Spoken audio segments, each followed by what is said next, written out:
In today's video, I'm going to be giving you an extensive list of foods that are insulin resistance friendly that can help you to reverse insulin resistance. Insulin resistance has become an epidemic, with an estimated 2/3 of the population suffering from it. Signs of insulin resistance include difficulty losing weight, skin tags, excess abdominal fat, high triglycerides, and low HDL cholesterol. And if left untreated, insulin resistance can lead to more serious issues, such as type 2 diabetes, PCOS, and heart disease. However, it goes largely undiagnosed because doctors do not routinely test fasting insulin. They only focus on fasting glucose. Now, the problem here is that insulin resistance can start years before there's a change in your fasting glucose. But if you catch insulin resistance early, you can stop it in its tracks before you see a rise to your fasting glucose and before you are diagnosed with prediabetes or type 2 diabetes. But even if it has progressed to that point and you have received a diabetes diagnosis, don't stress because it still can be reversed. Now, I have other videos on my channel that go over the best and the worst foods for insulin resistance, but I realized that I didn't have one full comprehensive list. And I wanted to make this list because I know it can be pretty overwhelming trying to figure out what to eat when you're insulin resistant. The list of foods to avoid can seem pretty daunting, especially when our modern diets are centered around these foods. But you know what? These foods and our diets being centered around them are a large part of why so many people are insulin resistant. Because we eat so many of these foods that spike insulin significantly. But with that being said, changing your diet and your lifestyle in order to reverse insulin resistance does not have to be an agonizing process. So in today's video, I'm going to give you a comprehensive list of over 100 foods that are insulin resistance friendly.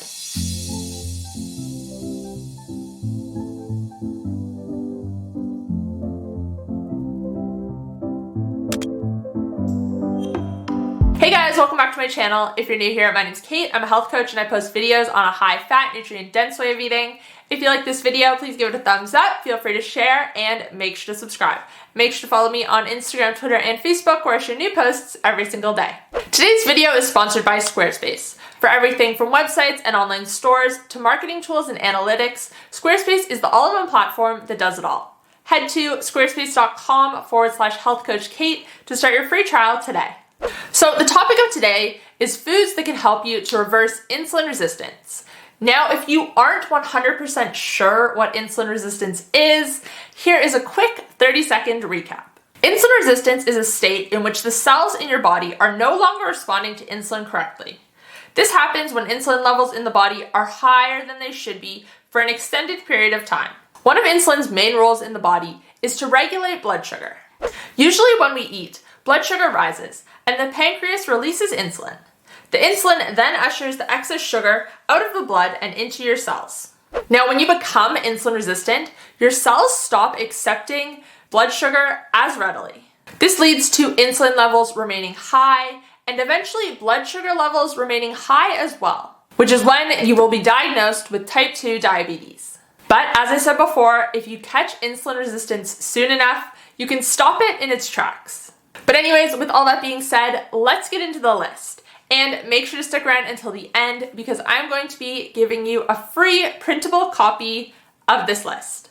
Okay, I lied. One more quick note that is super important before we get into this video. I just want to quickly talk about what the insulin index is. And I promise you, you'll want to listen to this. The insulin index is similar to the glycemic index. But instead of measuring the blood sugar response to foods, it measures the insulin response to foods. In most cases, glycemic index and insulin index tend to line up. Foods that spike blood sugar also spike insulin.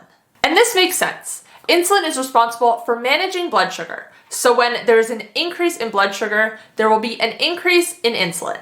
But what we need to remember for the purpose of today's video is that the insulin index only tests foods eaten in isolation, which is rarely how we eat them. And by combining foods or eating foods in a different order, this can change our insulin response to them. For example, when we eat carbohydrates and protein-rich foods together, the insulin response is much higher than eating one or the other on its own. And another thing that we need to take into consideration is that the insulin index was formed on the basis of a high-carb diet. And the insulin response to foods for someone who is eating a low-carb diet are drastically different. Take beef, for example. In the context of a high-carb diet, when someone eats beef, the insulin response is moderate. But for someone eating a low-carb diet, when they eat beef, the insulin response is very, very low. So now that I have that out of the way, thank you for listening and bearing with me. Let's get into the list. Meat and seafood. First off, we are going to start by talking about sources of protein. Protein is so important and should be at the center of any healthy diet, no matter if you are insulin resistant or not. Protein is the building blocks for our cells, and when we do not consume enough, things start to break down. This can mean our muscles, our joints, and other tissues in the body. And while losing muscle mass might show up as a loss on the scale, we do not want to be losing muscle. And this is especially important as we age. So meat and seafood that is good for insulin resistance includes beef, bison, chicken, deer, duck, kangaroo, lamb, turkey, pork, and rabbit. Now, every time I mention eating kangaroo in a video, I get quite a few comments about it. And if you guys don't know, I'm Canadian, but I've lived in Australia for over 5 years. So I kind of forget that kangaroo can seem like an odd food to eat if you are outside of Australia, but it is so readily available here. It's in pretty much, no, I'm not even going to say pretty much. I'm going to say it is in every single supermarket. Every single butcher shop will have it. It's very common, and it can be a good protein source for someone with insulin resistance. And then for seafood, anchovies, bass, cod, crab, herring, mackerel, lobster, oysters, salmon, sardines, shrimp, trout, and tuna. Now, with any meat and seafood, you want to be mindful of anything that is pre-marinated, as it will likely be filled with sugar and carbs, which is not great for insulin resistance. Meat and fish have varying insulin index scores, but once again, this is not always applicable if you are eating a low-carb diet. But I will note that even foods such as beef and lamb, which are higher on the insulin index than other foods we've talked about so far, they're still much lower than carb-rich foods. Beef, for example, scores 51 on the insulin index. Meanwhile, bananas score 84, and white bread scores 100. Other animal products. And there are other animal products that are also great for insulin resistance. Bone broth, chicken eggs, duck eggs, fish eggs or roe, cod liver, and cheeses, both soft and hard, such as Monterey Jack.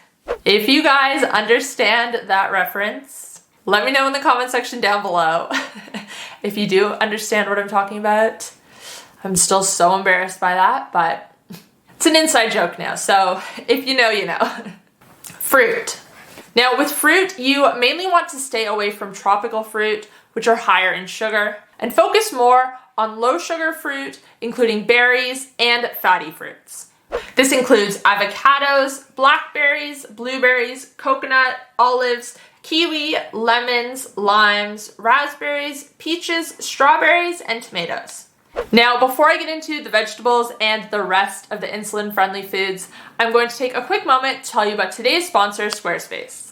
I use Squarespace for my website, my online store, my email list, my blog, basically everything related to my business. But you can also use their services to build a personal website as well. The templates are clean, professional, and so easy to customize with style editing. It allows you to change fonts, colors, sizes, graphics, and more, and all with zero experience in web design required. One of the coolest features of Squarespace is that they have SEO or search engine optimization tools built right in. This means your website will be found in search results by the right people more often. SEO is super important because if your website isn't showing up in search results, you're missing out on a lot of potential leads, traffic, and business. You can head to squarespace.com/healthcoachkate to start your free trial today. You don't have to enter your credit card details or anything to get started. And when you love it and decide to launch, you can use code HealthCoachKate to save 10% off your first order. Thank you again to Squarespace for sponsoring this video. Vegetables. In terms of vegetables, you want to stick to things that are non-starchy and low in sugar. asparagus, broccoli, cabbage, cauliflower, celery, cucumber, eggplant, garlic, green bell pepper, lettuce, mushrooms, onions, pickles, and zucchini.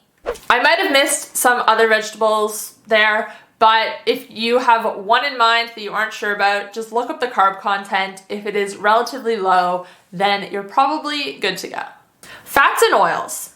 When it comes to cooking oils and fats, the best ones you can use for cooking are ones that are solid at room temperature. These can withstand the most heat without oxidizing. Vegetable oil, which includes canola, soybean, grapeseed, corn, and safflower, can actually contribute to insulin resistance and should be avoided as much as possible. Healthy fats and oils include avocado oil, bacon grease, beef tallow, butter, chicken fat, coconut oil, cod liver oil, duck fat, flaxseed oil, ghee, MCT oil, and olive oil. Nuts and seeds.